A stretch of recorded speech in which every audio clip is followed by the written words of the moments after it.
هدف اساسی یا که هدف نهایی پیمان ملی تاجیکستان این رسیدن به یک تاجیکستان آزاد، واقعا هم دموکراتی و واقعا هم دنیوی به معنای واقعی کلمه. من خیلی میخوام سر این موضوع دموکراتی و دنیوی بودن تاجیکستان آینده دوستان اهمیت بدهند. بعضا سوال ها میشود، اشاره با ما میشود، چون بعضی ها وقتی که میگن دموکراتی فکر میکنن که معنی دموکراتی همون دموکراتی است که امروز حزب خلق دموکراتی تاجیکستان یا خود شخص امام رحمان میفهمد و عملی کرده ایستاده است. هموطنان عزیز، اون کاری که امروز در تاجیکستان با نام دموکراتی میشود هیچ ربط به دموکراتی ندارد. اصلا دموکراتی خودش یک ایدئولوژی نیست، یک جهانبینی نیست. دموکراتی یک وسیله هست، یک طرز و اسلوب اداره جامعه هست. بعضیا اشتباه میگیرند بین ایدئولوژی و بین شیوه مدیریت و فکر میکنن که دموکراتی هم مثل یک دین است، مثل یک جریان فکری است که البته این نیست. و بعد میان دموکراتی رو در مقابل دین میگذارن، مثلا در مقابل اسلام یا اندیشه های دینی دیگر. سوال میدن که شما طرفدار اسلام هستید یا طرفدار دموکراتی؟ یا که گپ درباره دو دین، دو جهان بینی میرفته باشد.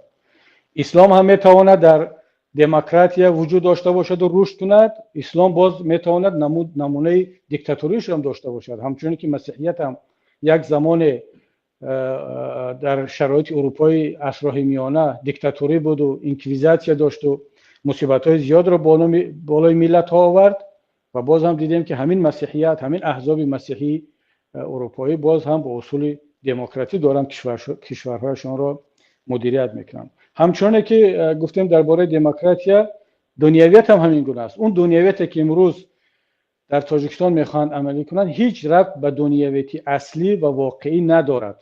برای مثال اون چیزی که در اروپا با نام دنیویت مردم میشناسند و ما آن را با چشم خود میبینیم کاملا از دنیویتی که در حکومت امروزه تاجیکستان در تاجیکستان میخواد عملی کند فرق دارد. فرسخ‌ها درستند.